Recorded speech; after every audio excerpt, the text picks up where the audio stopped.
Ever wondered why the concept of isekai is so prevalent in animation? Isekai, a subgenre of fantasy, takes us on wild rides as characters are suddenly whisked away from their world, plunging into new, unfamiliar territories. It's a concept that's been around for a while, making its mark in well-known works like Lewis Carroll's Alice in Wonderland. But before we get carried away, let's get one thing straight. The parallel universe we call isekai doesn't exist in reality. Theoretically, venturing into an isekai sounds like a Herculean task. Imagine having to sacrifice your soul to enter this parallel universe, and once you're in, there's no way back to your original world.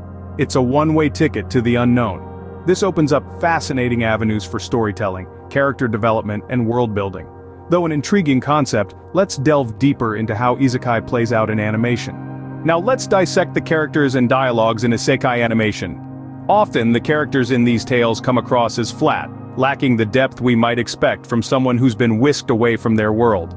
They're in a place where the laws of physics might not even apply, and yet, they act as if they've merely taken a wrong turn on their way to the grocery store. They're surrounded by fantastical creatures, but they're still surprised. It's like they've forgotten they're not in Kansas anymore, or in this case, Japan. Moreover, the dialogue can sometimes feel stilted and unrealistic. Characters behave in ways that seem out of place, even within the context of their strange new world. Take our protagonist, for instance. He's surrounded by women, yet he acts as if he's never had a conversation with one before. It's not a matter of intimidation or shyness, it's just odd. And then, we have characters using expressions that feel out of place. The use of phrases like "oh my god" feels inappropriate and forced, especially when the context doesn't call for such an exclamation. Lastly, let's touch on the love story that seems to be shoehorned into the narrative. Our hero, Taichi Nishimura, and his love interest Rin exhibit feelings for each other, but their romantic progression feels rushed and unearned. The characters and dialogues, unfortunately, leave a lot to be desired. The story and combat elements are just as important. Let's take a look. One of the key aspects that make an isekai engaging is the uniqueness of the story, the clever use of powers, and the thrilling combat scenes. However, in this case, it seems these elements fall flat. The story feels unoriginal, as if it has been pulled out of a common pool of overused isekai themes. The protagonist's powers, which should be a highlight, are underwhelming, with no sense of creativity or cleverness in their application. The combat scenes, which should be heart-pounding and adrenaline-inducing, feel uninspired. They lack the dynamic choreography and strategic depth that we often see in other isekai animations. The battles seem to follow a predictable pattern, leaving no room for surprises. Furthermore, the story is riddled with forced-in tropes. Instead of being seamlessly woven into the narrative, they stick out like sore thumbs, disrupting the flow of the story.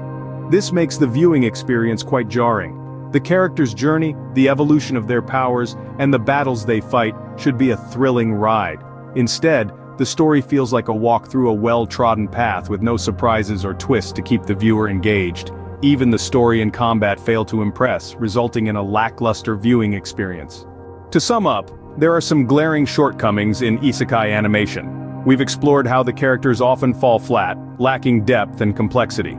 The dialogues are another sore point, often coming across as poorly written, awkward, and sometimes even disrespectful, particularly in their misuse of religious references.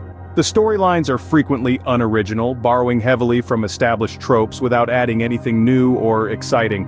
We've also touched on the uninspired combat scenes, which lack the dynamic energy and clever strategies that could elevate them.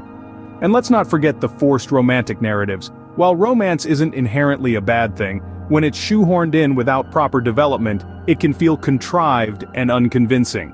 Though isekai may be a fascinating concept, its execution in animation often leaves viewers wanting more. It's not a critique of the genre itself, but rather a call for better writing, character development, and respect for the audience's intelligence. Remember, a thumbs up and a subscription helps a lot. Thank you.